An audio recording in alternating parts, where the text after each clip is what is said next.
Hello and welcome to Shape the System, where we find and tell the stories that help people to rethink the way the world works. We interview people from all over the world who are helping to change our systems for the better. Shape the System is an independent podcast with support from KPMG High Growth Ventures, who help ambitious founders and their teams scale up for success. More about KPMG High Growth Ventures after the interview. We hope you enjoy this episode. Hi, everyone. Welcome to Shape the System podcast. Talking to Jason today from either Huddle or Open. We're probably going to look at both of those. So why don't we just jump in straight away. Jason, introduce yourself and let's talk a little bit about Huddle and Open. Be open, I guess, Open. Hi, Vincent. Excellent. Thank you for having me. I'm really excited to be here. Yes, the Huddle Open conundrum. Somehow we ended up creating an insurance company, and not just one, but from some views two. And so I often ask myself the same question: how did we get here, and what is it all about? It's a fairly complicated business, but looking forward to sharing a bit more today. Yeah, and so look, the thing that drew me originally to Huddle is the brand, right? So just to get people in the zone here, there's an insurance business, if you like. It's the business of thinking how insurance might work more broadly is the way I sort of think about Open. And then Huddle is kind of a consumer-facing brand here in Australia. And I'm actually a customer of Huddle, so I think I sort of have to say that from a disclosure anyway. But more importantly, I'm a customer because I'm like, all right, it does a bunch of things that are interesting to me and appeal to me. And I wanted to touch on two of those, but there's probably more that I haven't thought of. One of those is the way that this company and this brand, I guess, rebalances. This sounds like an odd thing to say, but an insurance company tends to think, here's an amount of money that we're going to have to put aside, and as long as we cover that, then everything else we do is profit, from how I can understand it. And Huddle says, well, why? Why wouldn't we think about a more balanced view of where that money goes? And that could be in like offsetting the carbon that comes out of your car, which is, for me, my car insurance, or it could be putting money into things that the customers and the members care about. And so there's this really interesting rebalancing that seems to be happening in the Huddle insurance brand, if you like, that I think is amazing. And I'm probably using the wrong word. And then the second thing that was fascinating to me was this entire digitization of the insurance experience. I think that's something that's super unusual. But why don't we start with the first one, and let's start from kind of basics here. Sure. We started out in 2016, really, in earnest. Jonathan Buck was my co-founder, and we'd spent a long time working in management consulting, largely in financial services, retail banking, and insurance. Mm-hmm.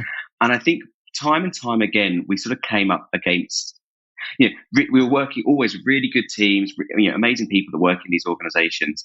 And a lot of our work would take us into innovation and strategy. Right. And a lot of that would be very anchored in customer space. And what we stumbled upon was we always kind of confronted with the same themes. Most people don't like banks and insurance companies, right? It's really, I know that sounds really obvious, but that was our starting point. That was our hook.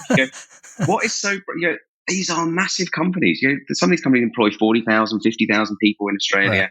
Right. You think about that kind of on the global stage. We spend billions of dollars on these products, and all the customer research basically. So you just start talking about banking and insurance, and insurance was one of the worst. People would be squirming, and they didn't really want to talk about it. They definitely didn't like it. Right. And that's what drew us in. It was like there was something kind of like fundamentally like sort of wrong in this space, and we'd look at this.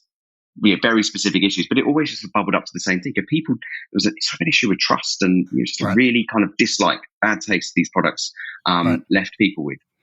You talk about products there. Is it products? Is it product, or it's beyond product, right? It's experience. Yeah, I think so. I think you perhaps I'm falling into the mindset now. Having been in the business for 6 years, you just start to think about the product and looking at the units of things that you're selling. But no, you're bang on. It is the whole thing. I mean, the way we made sense of that in the early days, because we were really fascinated by it. There's a big issue of trust, and trust can be undermined by the products, but it's mostly to do with the experience and the brand. And as you were starting to touch on, the sort of the kind of the reason for being. Why is it that insurance companies exist? Are they there to help me, or are they there to make money out of me? Right. And sometimes those two things feel like they're some sort of dichotomy. I think we in the early days, we one of the models that we fell in love with was some work done by Rachel Botsman. Have you ever come across her work? No. She's a prolific author. She's at Oxford. She's a professor at Oxford. She wrote the book "What's Yours Is Mine," and this is imagine in sort of 2006 or something. Right. Basically, start of the sharing economy. Yeah. She authored that book, Times #1 bestseller before most of us really, as much as we'd like to say we were early adopters, before most of us were in Airbnbs and those sorts of things. So she saw that, and she's sort of gone on to become this kind of leading authority on trust. And she puts forward this really, I think, really simple idea. If you're trying to figure out why is it that someone trusts somebody? Mm-hmm. Why is it that we can trust why is it we don't trust insurance companies? Or why is it that I sort of trust you to kind of, or a friend, to be a good friend? She explains it through these kind of two ideas. She says trust is made up of two things. This idea of reliability, effectively the kind of predictive nature of someone and their behaviors and their actions. And this other idea of intent, kind of like, so to bring that to life, you sort of explain, you kind of look at a profession. So you can look at nurses, for example. We all trust nurses. Right. They're super reliable. Right. They're really well trained. They've gone to, they've got university, lots of quality control. You don't hear too many bad stories. You kind of don't really worry about the nurse getting things wrong when she's giving you a jab, right? You just kind of, you go with it because the reliability things inside of you. No. I mean, generally. Yep.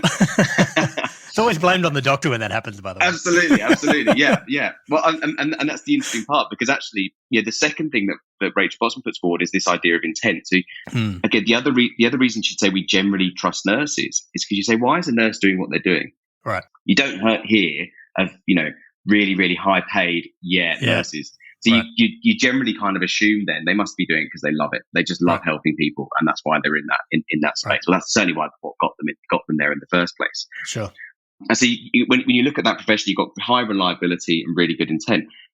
I hope there aren't any dentists listening, but I'm not picking on dentists. But I think you can contrast nurses with dentists, and you sort of say, you generally kind of get a sense for whether people trust dentists, right? Yeah. And you go, high reliability, you don't hear too many things going wrong.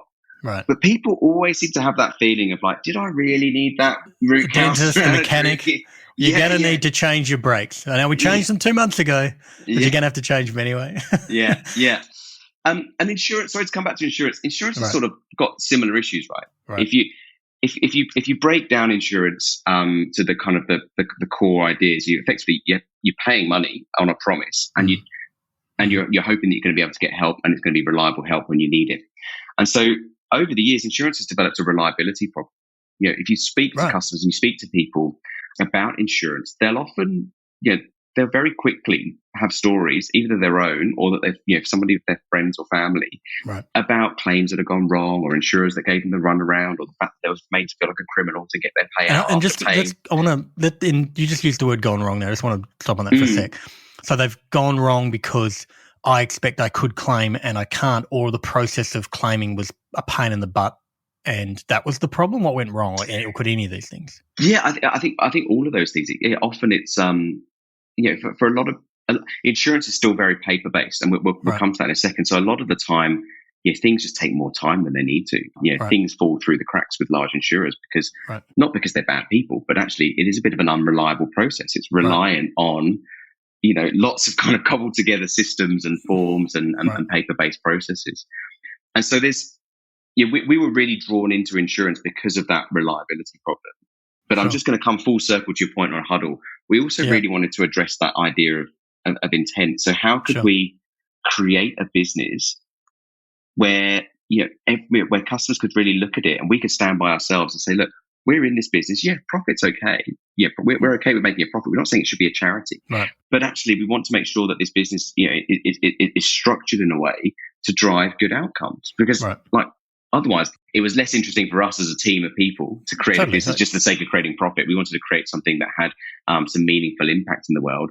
But also from a customer standpoint, we wanted to be able to kind of say hand on heart and go, we're creating this entire product, service, experience and brand to solve problems for you. And we want to do that with high levels of transparency. So that you're not kind of second guessing our intent, really. Yeah. And then so I gave an example up front about offsetting someone's carbon emissions when they buy car insurance, which is just, really neat example, I guess, in terms of it's organised. Let's understand some of the other examples that apply either directly to the insurance product or more broadly at a company level, that these things that are coming out of that intent. Like, what problems are you solving beyond making sure someone, can fix their car if they ding their car? So I guess the we talked that so if we look at that kind of framework, reliability and intent, I guess, what we decided to do back in 2016, the big insight for us, and sorry, I'll get to the get there in a second. Good. But take all the time. We want to hear the full circle, so it's perfect. But I just think the big insight for us was that insurance really is an information business. Insurers don't repair cars. They don't. They don't repair houses. They're not the ones on the. They're not. It's not the insurer is the guy with the tarpaulin. Despite what the ad might tell you. Yeah. They're not the one feeding the koala. I'm sorry, I'm taking a jab at a particular insurer. No, they're not. Insurers are generally kind of staffed with people that really care and want to help people. But they are, the core business is one of making decisions. It's an information business. You've got to make a decision to pay the claim, to accept the risk, or to move through things. And our view is to solve that reliability problem. Those decisions could be much better made by technology. Let's automate those decisions. Let's use artificial intelligence to get claims paid in seconds, rather than giving people the runaround for claims handlers. Because the claims handlers aren't bad. It's just that the process is probably not the best way to solve that problem. And so we effectively set out on a mission to build what would go on to become the most automated insurance business, and that we could possibly ever dream up. So, in terms of the problems that we solve, we focus on breaking down the customer journey. So where are the highest points of anxiety for a customer during purchasing, managing your policy, and then effectively through the claims process, and then also making it easy for people to switch and shop around. It is a commoditized product, so we wanted to reduce friction and reduce anxiety through that process by using technology to help people make better decisions, and also to be a company that makes decisions so fast that we're not holding people up. The way that translates is through the digital experience, but in terms of really kind of tangible things, a lot of it's driven by coming back to that kind of idea of our philosophy. The reason we do things like offset customers' cars is because we are driven to have a positive impact. Right. The reason we have the most ginormous disclosures about things like excesses in our quote funnel, unlike any other insurer, because we just want people to understand what it is that they're buying. We want to point those things out. We've created little AI elements that pop up when we think that someone doesn't really quite understand the product they're buying. And so rather than have a downstream experience where someone is having a negative claims experience and a tricky conversation because they didn't really understand what they bought, we're just pushing all of that into the sales experience, for example. So high levels of transparency, and then also kind of just finding ways to use the business model to drive good outcomes. That's a good segue, because I wanted to just touch on the business model. I'm sort of drawing this idea that if you can largely automate on the delivery of the underlying service, there's a whole bunch of experiential things there that should benefit over time. I'm guessing it needs to learn what a good experience looks like, or you need to train it. Like just digitizing doesn't solve a problem typically. Absolutely. But if you do that well, ultimately you should be able to drive huge efficiencies that are a customer experience thing, but also open up or take a whole bunch of cost out of a business, which means that there's bandwidth there, if you like, to apply some of that. You're a more profitable business, which means you can then go off and apply that greater margin to other bigger problems that a typically insurance company wouldn't touch. Is it kind of Peter to pay Paul in some respects? Yeah, absolutely. It does two things. When you automate, and we're on a journey, right? You go, as I said, build the world's most automated insurance company. I think we're at the bleeding edge, but it will never end. There'll always be new problems to solve.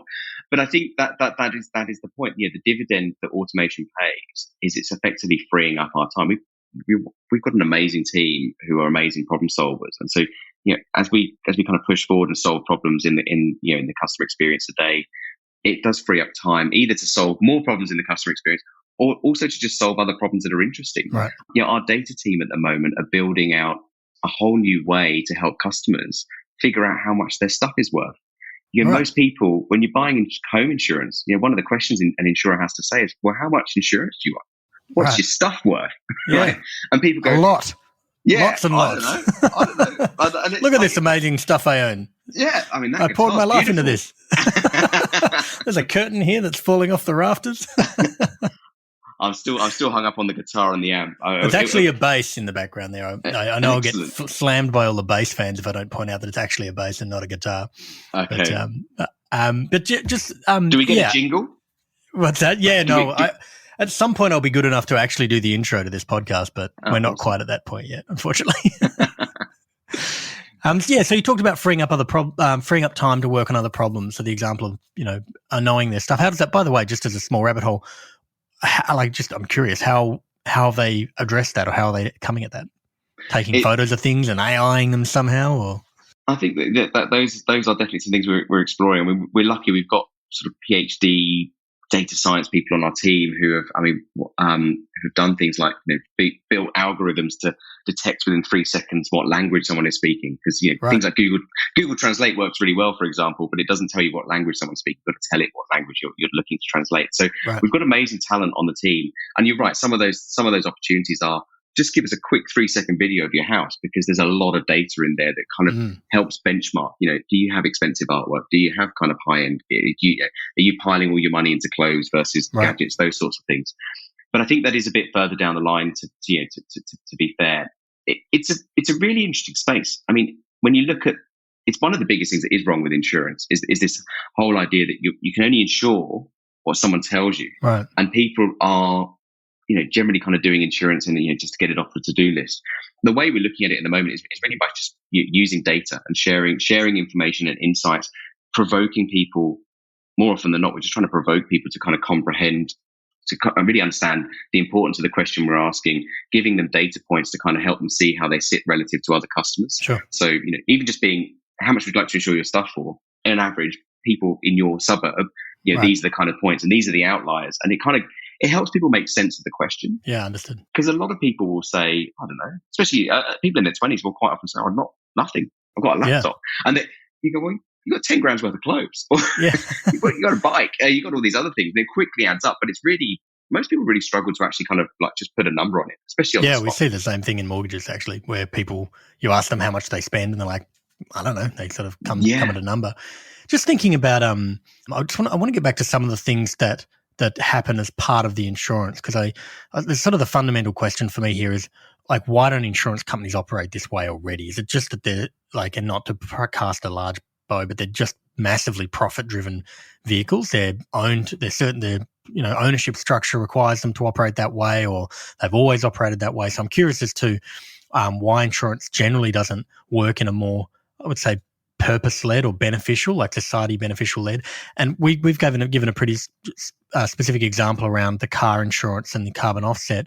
But there's a program that I don't fully understand, even though I'm a customer, that at the end of a year you say, here's how much money we needed to make, and therefore the rest we're putting into these things, and you tell us what those things should be. Can we dive into that program for a second as well? Because I'm curious about that.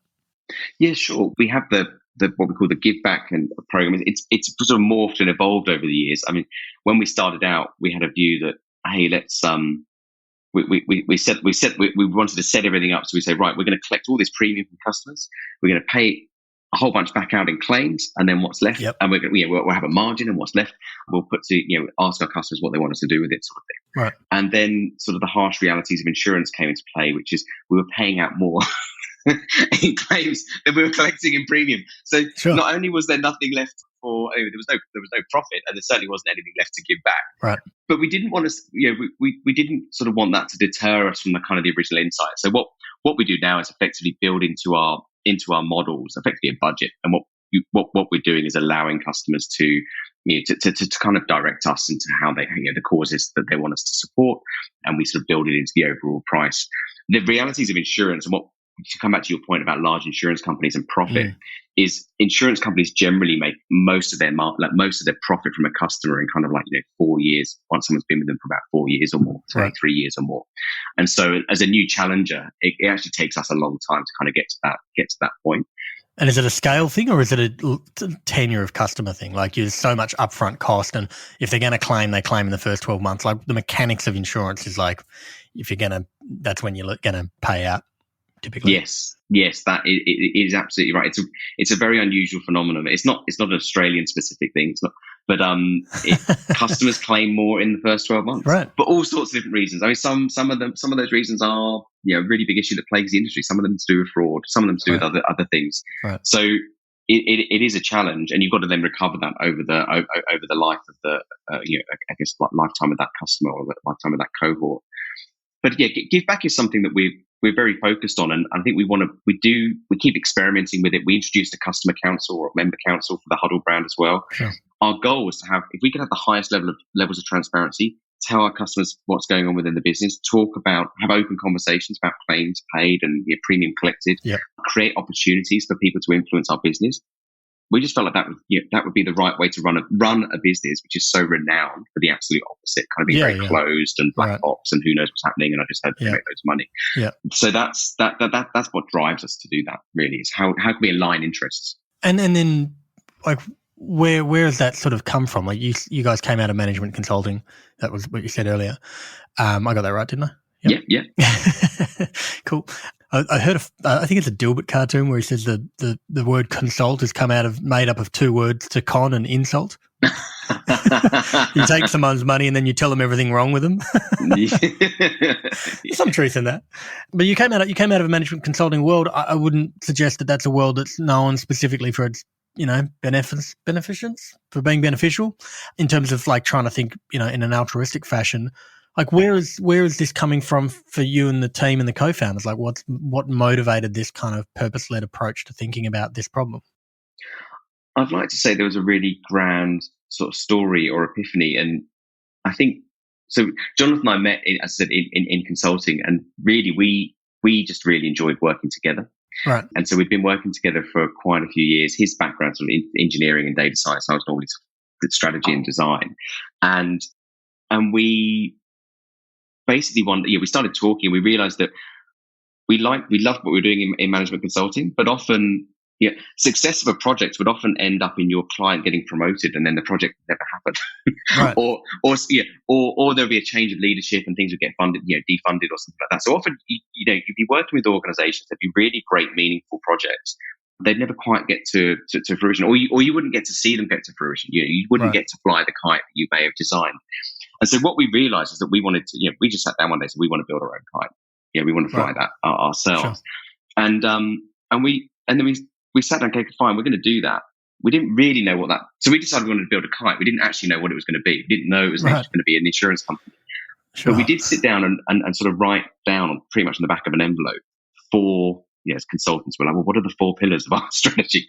And so, we talk about this to this day, and we said, well, we want to build a grand business, something with a big impact. Right. And then we were like, well, we want that to be a positive impact. Right. We want to make money. Right. Because we're happy with profit. We want to be rewarded for that impact. And we want to have fun. We want it to be a really enjoyable venture, like a culture where people just, we decided we wanted to do this together because we enjoyed working together. And we wanted to recreate that for our team and everybody else as well. And so it was about, a year after that, we'd figured out that, there was a big opportunity in insurance, and that's what was really kind of captivating us. And we still had this kind of idea about, doing things purposely and for good. We'd run a few events as part of Vivid, for example, just exploring kind of some of the gnarly sort of ethical issues around data and data science. And we kind of continuously kept finding ourselves in these conversations and with certain groups of people. But it was the discovery of the B Corp movement that really kind of like made us feel like we found a tribe, or we found kind of like a group to run with. Yeah. Because it sort of made sense of that ideal, to sit down and say, look, if we're going to create a business, we want to do something that actually has a lasting positive impact. It's easy to say, it's actually much harder to do. Right. And just for people who aren't familiar with B Corp, do you want to just break that down for 2 minutes? Yeah, sure. Sure. So we had this idea of, let's build a business that has transparent and open-minded and purpose-led. And we had all those ideas, and then through reading and then an introduction, there was a movement we were introduced to in the US called the B Corp movement. And by that time, there were about 2,000 businesses worldwide who signed up to this movement. It's effectively a set of standards that cover all aspects of running your company, from governance to how you treat your employees, to how you treat your supply chain, how you interact and engage with your customers, and effectively how you engage and impact the planet. Right. So it's effectively a triple bottom line model, or I think for those of you familiar with sort of this kind of donut economics or triple bottom line or kind of shared value models, it's effectively like a really, really robust and very mature and importantly independently verifiable way of running your business. So we have a whole set of policies, procedures, guidelines. It's what drives us towards transparency. It's what drives us to hold ourselves to account in terms of the commitments we make to customers. And it's gone on to become a really big part of our culture at Open and across Huddle, where our teams challenge each other really openly and to continuously strive to drive better impacts and more positive results for all 5 of those stakeholders. Right. What are the 5 stakeholders? I'm sorry. Employees, supply chain, customers, shareholders. Yeah, and then planet, presumably, and planet and community. Yeah. So sort of, it echoes a lot of the kind of conscious capitalism 6 stakeholders from, I can't remember the guy's name, John from Whole Foods. Yes, same type of thinking. And so it's interesting because I think you started with the idea that, hey, we want to go out and operate like that. I guess kind of coincidentally or fortunately, like the thing you were going in to do, being insurance, was very not transparent, and a big part of the B Corporation ethos is this idea of massive, radical transparency almost, if I'm borrowing from Burning Man culture. Yeah. And so, to your point, you found a group of people who operated a certain way, like, great, there's a blueprint and a pathway, and we're not the only ones thinking this thing. Are you guys the only, maybe not the only, but there's not a bunch of insurers lining up to operate under a B Corp, as far as I know. I mean, let's just use that as a lens. Like, why not? Like, what stops insurers from going in and operating this way, whether they're a B Corp or not? It's kind of not the point. Like, I'm still trying to understand that point. Yeah, sure. I mean, I don't think they're in Australia. There is I think it's beyond. One of the mutual banks is a B Corp. Yep. And there are an Australian Australia probably as a fund manager that. Yep. Yeah. So there are a couple of and there are some really large worldwide organisations. I mean, Patagonia is the poster child of the B Corp movement. Right. But you're right. It's generally there aren't any other large insurers or any other insurers in Australia that I know of that have gone down that path. But sure. I think your question is, like, if I sort of understand it correctly, why is it that other large insurers aren't doing what we're doing? Yeah, I think it is a really interesting question, and we spent a long time working within those organisations. And first and foremost, they're not bad, right? I've worked within those organisations. They're not. It's not that they're not bad people. Right. They're not kind of driven by for the most part. There might be some outliers, sort of, insurers around the world, but generally their staff are really good people that really care and want to help. Right. They're hamstrung, I think, for 2 reasons. Insurance is incredibly thin margins. It is a scale game. Insurers make tiny profits across, really, really, really vast volumes of business, and it's hyper competitive. And unfortunately, I think insurers have traditionally been really bad with technology and innovation. And so what a lot of insurers have done is to kind of drive margin and drive growth. They've had to sort of pull other levers. So they've become very focused on, policy, effectively claims and perhaps, policy constructs that aren't always perfect from driving good customer outcomes. Right. You see all these sort of weird things that have happened in the industry where, a lot of insurers sell really cheap year 1 policies to kind of get you in the door. And then, year 2, they just rely on the fact that people don't shop around. And so the policy goes up 40%. You're like, hang on. My car value just went down. My insurance just went up. My behaviour hasn't changed. Yeah, yeah. And I know, I put my hand up. Insurance is complicated and pricing is complicated. Sometimes prices do go up, and we have had to grapple with some of those issues, and we've had to learn that we can't solve all the problems. But sure. We don't use those sorts of pricing models, for example, where we just kind of have heavily discounted year 1 and a big price increase at year 2. I think the biggest challenge for large insurers, though, is a technology one. They are enormous businesses. They are people-based businesses, and enormous teams running claims, running customer service, running all sorts of things within the business. And it's an incredible change. I mean, it's not that they're not trying to. It's not that they don't have they've got smart people saying, hey, why don't you automate claims? Why don't you do this? Why don't you do that? It's just such a massive magnitude. They're massive. It's like shifting the Titanic. Is there a and this might be a little controversial, but that's okay. Is there like the business that I've had a lot of exposure to has been software in the mortgage game, and a lot of what our software could or would do over the years is automate things such that people don't need to do them, and in doing so, take people out, of the need to be in that industry, put people out of jobs. If you're going to be super blunt about it. I'm wondering if there might be a net trade-off here where you run super efficiently and you can put all this good back into the world, but ultimately there was a bunch of people who used to be employed by a major insurer and now none of them have jobs. And is there kind of a macro reconciliation where you sort of have to think, crap, are we, creating some massive value here by doing this for customers and for the planet more broadly, but then also creating some kind of social challenge over here? I don't know. I mean, maybe that doesn't happen until you get to scale view. I think that the sort of the high. This is going to be the challenge of our lifetime. I mean, this is so enormous, and I think the people are really struggling. I think to perhaps kind of comprehend and recognize the shift in work, what will happen from a work perspective. You go, a lot of roles will be automated and will be done, and a lot of sort of decisioning and processing and repeatable tasks more and more will become. They'll be better. Yeah, they'll be done better by machines, by computers. Sure. I think it does two things. I think it's going to be really hard for some people, and a lot of people are people that are going to thrive are going to be people that can learn and change and adapt through that and kind of reskill. Not everybody has the capacity to do that. Sure. And I think those are the people that I worry about the most. Those are the people that there are segments that are going to struggle. Right. But at a macro level, I kind of think two things. One, as soon as we automate those things, there are thousands of problems that computers aren't good at solving, right? You go in our space. Back to nurses. Yeah, absolutely. But even in financial services, I mean, you would see this in your space with the mortgage industry, right? People need advice quite a lot, and advice has been hard to get right. Human to human, it needs lots of regulation, lots of training, and sort of checks and balances. And I think we're a long way off of I think we're a long way off true kind of computer-driven advice. When you look at the most advanced AI programs today, right? You can't let's look at Google, Facebook, and Alexa. You can say to them, "Can you switch the light on? Can you play my favorite Harry Styles song?" You can't. I couldn't wait for the example of the song you were going to choose there. I'm like, this is going to say more than anything that we've talked about for the last half an hour. Hey, I'm coming out as a Harry Styles fan. You know what? Can't fault the guy. Anyway, right? So you ask for a song, you ask it to turn the lights on. Got it.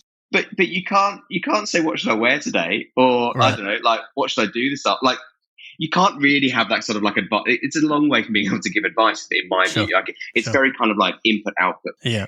And the thing I think is if as an industry across financial services, the more we automate those tasks, the better job we can do at giving customers advice when they need it and when they want it. When they want to speak to somebody and have a really informing, coaching conversation about to make some of the best, some of the most important decisions they might have to make in their life.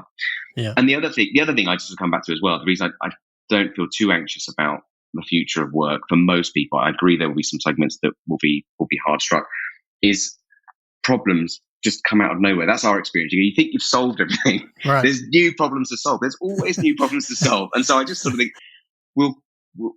humans are good at finding problems to solve and creating work out of it, I think. So I think we'll be all right. I've got a few things on this. So there's a guy who, I'm trying to remember his name. I should know it because I really like his work. He's a stand-up comedian. I'll find it and I'll put it in the comments later. Anyway, he talks about this idea that we all go to work 5 days a week. He's like, I don't get it. Everything's already built. The pub's built. All the things we use are built. Why do we all need to work 5 days a week? I've actually just gone back to 4 days a week. It's probably the best thing I've done in the last 6 months, to be honest. But just getting back to this idea of the human condition and the things that happen when we make decisions, like I've as you said, spent a bit of time in mortgages and talked to plenty of people who are in, say, the mortgage industry, who are in the business of giving people advice on what to do, for a large mortgage/property transaction. And the parallel example I tend to give them is the doctors today it's not possible for a doctor to be up to date with every possible treatment and interaction of every new drug on the market with every other drug and all the procedures. You literally cannot. You could read your entire year and still not keep up with the amount of new stuff, even if you're specialized in a very narrow field. And so the role that you see things like IBM Watson doing is they come to market and say, we're going to synthesize all that information and we're going to make it possible for a human to grapple, someone who's educated and in the space, to grapple with it. And then their role is to help synthesize that to the point where it can be communicated to a human such that who needs the advice, right? The doctor you go and see, and the doctor is made better by the technology because they basically have access to superpowers. And the role of the doctor is A, is a synthesis and a communication, but B, an assurance, and like the ability to look someone in the eye and acknowledge the human condition when they, have discovered their third, skin cancer in 1 year, and not just tell them, at a perfunctory level, here's what we need to do, but acknowledge the human condition and actually make them feel like they're doing the right thing, or they've, that they can get through this, or whatever the emotional part of that transaction is. I actually think a lot of the roles that are going to maintain are the roles where things like empathy and things that humans do well with other humans are going to be like critical for that. And there's certainly, we're seeing robots in Japan that are coming out that are being nurses in an aged home, and the old people who are in those homes are like, this is better than the nurse for me because they're there 24/7 and there's a reliability, to your point before. But I think at that moment where you have these big decisions, like being able to have a human be on the other end of that decision and help you feel like it's going to be okay and you're doing the right thing, is probably where we land in a lot of that.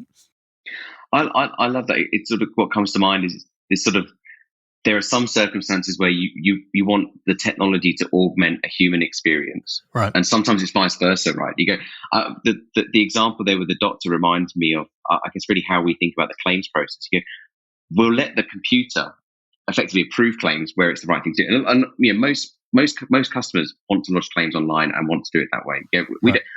They can do it over the phone if they want to. There's a clear preference to do it in that space. Right. And so a lot of people just want to kind of get the decision, move on, get the car repaired, or start working through things. We would never, ever let the machine say, hey, there's something a bit unusual about you. That kind of like that. The technology is there to assist our claims team to kind of look at the diagnosis and kind of work through that and say, oh, there's something a bit unusual here. Maybe there is something unusual. Maybe it's just something we need to work through with the customer. And so that's a very kind of tricky, very high care kind of conversation.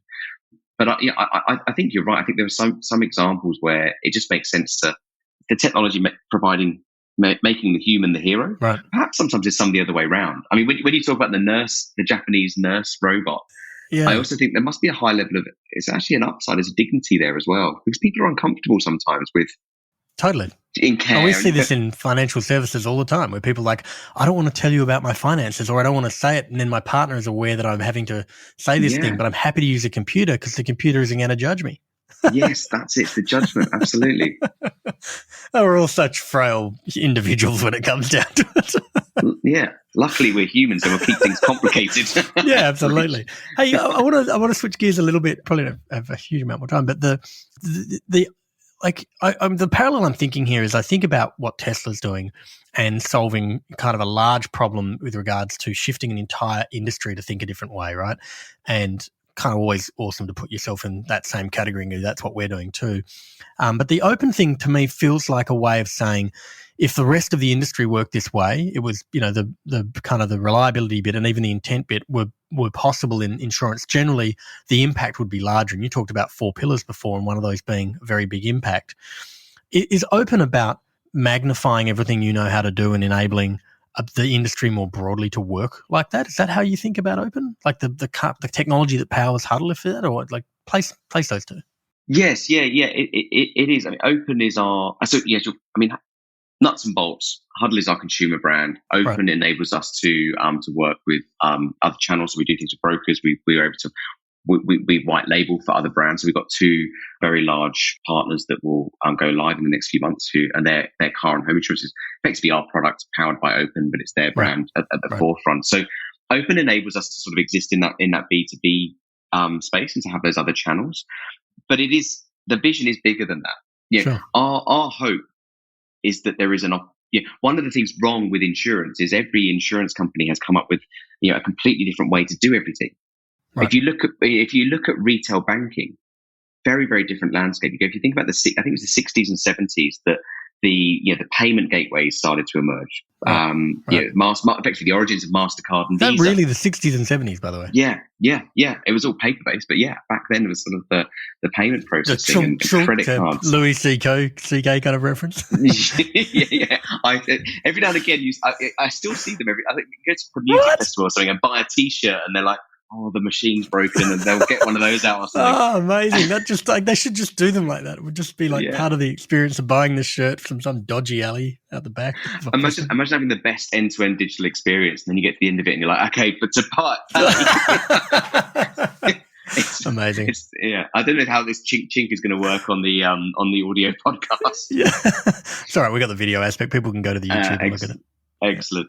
But if you think about what happened in retail banking, there was these really, really high levels of cooperation, and effectively, the customer, a large part of the customer experience is enabled by services that are MasterCard and Visa. You get neobanks popping up around the world. I can block my card, I can track my spending, I can get alerts. A lot of those services sort of exist at that platform level. And part of our view is that insurance lacks that. There's no kind of interoperability. You can't plug a couple of policies in together. You can't kind of set and maintain and interact with insurers in a highly standardized way. And I think it hasn't happened in insurance yet. It's happened everywhere else. It should happen in insurance. It's good for competition. It's good for customer experience. And ultimately, it helps drive reliability. You make things that can talk and interact with each other. And I think that'll be a big win for customers. So that's our long-term vision. Of course, it's, that's a really massive change. That's trying to kind of get a lot of insurers to kind of work together and start to kind of use common shared solutions for common problems is the way I think about it. Yeah, that's an interesting one. I mean, I think that reminds me of a guy who I haven't interviewed, but I met when I was in San Francisco, called Ben Milne, who runs a company called Dwolla, and essentially Dwolla is replacing ACH, which is the old automated clearinghouse, which is kind of the reason it's very difficult to send money to anyone in the US through the normal banking circles is because ACH is a 50-year-old bit of technology that no one has any real incentive. And he always spoke about, these unsexy problems where you build the next type of infrastructure to support the next generation of the way the market operates are the massive, massive levers. And no one really wants to go and do these things because they're not consumer brands, they're not Wealthfronts and Robin Hoods and, these kind of companies. But from a leverage perspective, if you can change the way all of, bank-to-bank transactions happen in the US, and you can move that from 2 days and it takes $20 and it's unreliable and you have to, it just doesn't work very well. ACH isn't a great solution, to real-time payments like NPP, like we have in Australia. It changes the game, and it doesn't just change the game for the particular thing you're doing. It actually changes the game for everything that's built on top of that infrastructure, which is where all the sexy, magical stuff happens anyway. Then, blocking the card, to your point. So Huddle is a way to illustrate what's possible. Open is now saying to someone, if you want to do a Huddle type experience, well, we can let you white label our stuff and put your brand on it. But the ultimate play for Open is to say, let's work out how to build the infrastructure for insurance generally here in Australia and potentially beyond that. I guess I've got one question just as part of that, probably a final question, is you're quite purpose-led yourselves, and that's sort of embodied in the Huddle brand. How does that factor into the dialogue that you have with people who, companies who want to use your technology? Do you sort of go, we need you to, we need to be aligned in our ideals. We don't need you to offset people's carbon specifically, but we need to understand where your ethics are at. How does that factor into your partnership conversations and in those enterprise conversations? Absolutely. It's something we've certainly grappled with. I mean, as you sort of grow, there's always the outbound. There's always the desirable. Like, we want to work with them, and then of course you start to get inbound. And when you're growing, and again, you probably know from the experience. You go, sometimes it's really hard to sometimes turn down opportunities. It's hard, but we have kind of had some of those challenges. For us, the one thing that's really, I mean, there was kind of two things. We are very outspoken about around things like climate change and the need for divestment. So I think there's a fair amount of self-selection in that space where some brands just kind of go, well, I don't think Rio Tinto is going to want to kind of white label our insurance anytime soon. But they're going through the ringer on that one, aren't they? Yeah, but I do. I mean, to be fair, there's there are some good positive change coming in that space as well. But I do. I think the one thing that's really non-negotiable for us is we have like an unwavering commitment on customer outcomes. Right. So designing products and ensuring that they're sort of sold in a way that leads to high levels of customer comprehension and leads to good customer outcomes is really, really core to us. Right. And I think when we enter into these white label partnerships, we're effectively working with another brand who will be kind of delivering experiences. And I mean, we work together through that process. But you come back to the idea about disclosure of excesses. A lot of insurers, it's a sales funnel, an online sales funnel. You're like, here's the price, get them to pay as quickly as possible. Don't tell them things that might stop them from paying. Sure. Would be a growth, traditional kind of growth hackers mindset. Don't tell them that. They're not going to convert. We're all about optimizing conversion. Right. We're really focused on ensuring that, that experience ensures that the customer gets the product that they understand, so that if they come to use it, there's no surprises. Right. The only way you can ensure no surprises is by ensuring that someone really understands what it is that they're buying. So, we have a really strong view about kind of really kind of clear, big upfront disclosures. We'd rather you didn't buy the product. If we told you something about the product that meant you weren't going to buy it and you don't buy it, that's the right outcome. Yeah. And I think that is quite different in our space. And for us, that's kind of a really important thing for us to kind of grapple with in some partnerships. It's like, we want to grow. This is we have very high growth rates, but not every brand or not every marketing team kind of shares that philosophy. Some of them are just like, sell the widgets. That's just all I need to do. And so for us, the unwavering thing is finding brands who kind of share that kind of real focus on and a genuine focus on customer outcomes. Yeah, and I think in some respects to your self-selection, at some point, the customer, the brands who think about that way in terms of we want to be massively transparent with them, we want to err on the side of not selling them something that they don't need because that will only create a rod for our own back and isn't a good customer outcome. Companies who think like that probably have a shared set of ideals around who else they need to impact and what the bigger vision the role they need to play in the world beyond simply selling insurance or whatever it is they're selling anyway. So probably two go hand in hand a little bit. Absolutely. Amazing. All right. Well, it's super, super great to talk. I actually feel like we could have gone a lot more for this one, but yeah, we'll leave it there. But yeah, like amazing. And I think for people who are in Australia, not as a blatant advertisement for Huddle, but go check it out. It's a really interesting model. And like, I'm really excited to see what you guys do with Open generally. I think your lever to work with the whole industry is the right way. So that's exciting. And yeah, thanks so much for being on the show. Awesome. I really enjoyed that. Thanks so much, Vincent. And look forward to, we'll have to do another, but we'll have to involve the bass guitar. Yeah, well, absolutely. We'll definitely do one with the bass guitar. Brilliant. We hope you enjoyed this episode of Shape the System. As usual, if you'd like to suggest a guest, someone that you know who's helped change a system for the better, please go to www.shapethesystem.org, click on the top right-hand corner, then click Suggest Guest. Make sure that you click subscribe so that you get the new episode. Shape the System is an independent podcast with support from KPMG High Growth Ventures. Connects founders to the services they need along their journey. Whether you are looking to refine your strategy, mature your finance function, prepare for a capital raise, expand abroad, or simply comply with regulatory requirements, they provide you with the support you need to drive your business forward.